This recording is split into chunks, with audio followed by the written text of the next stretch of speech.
Hi friends, welcome to my channel.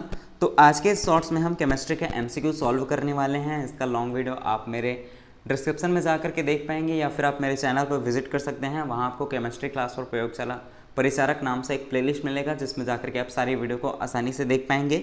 Start करते हैं। Question दिया गया है, किसी रासायनिक अभिक्रिया में परिवर्तन के पश्चात बने पदार्थ को क्या कहते हैं। हम जब कोई भी रासायनिक अभिक्रिया कराते हैं तो उस रासायनिक अभिक्रिया के कराने के बाद जो हमें प्राप्त होता है उसे हम क्या कहते हैं। क्या उसे अभिकर्मक कहते हैं, अभिकारक कहते हैं या उत्पाद कहते हैं या उपरोक्त सभी। तो जो हम अभिक्रिया करने के पश्चात में जो हमें प्राप्त होता है उसे हम कहते हैं उत्पाद। ऑप्शन सी इसका सही आंसर हो जाएगा।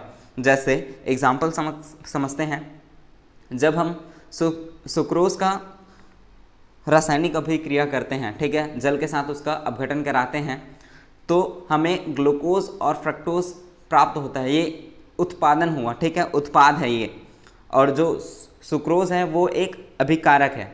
अभिकारक से रासायनिक परिवर्तन शुरू होता है और उत्पाद रासायनिक परिवर्तन के परिणाम स्वरूप हमें प्राप्त होता है। आई होप कि समझ आया होगा। आगे बढ़ते हैं। नेक्स्ट क्वेश्चन दिया गया है, नाइट्रोजन के दो परमाणुओं के मध्य कौन सा सहसंयोजक बंध होता है। अब इतना आपको समझ आ गया कि नाइट्रोजन के दो परमाणु के बीच कौन सा बंध होगा, तो सहसंयोजक बंध होगा। अब कौन सा सहसंयोजक बंध होगा ये आपको बताना है। क्या एकल सहसंयोजक बंध होगा, द्विसहसंयोजक बंध होगा या फिर त्रिसहसंयोजक बंध होगा या इनमें से कोई नहीं।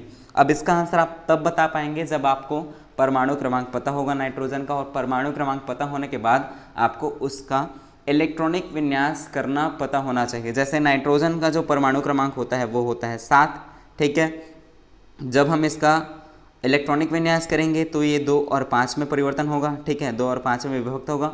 लास्ट वाले कक्षक में यानी कि लास्ट वाले जो कोष है उसमें केवल 5 इलेक्ट्रॉन है। अब इसको अपने आप को स्थायी करना है, अपना अष्टक पूर्ण करना है।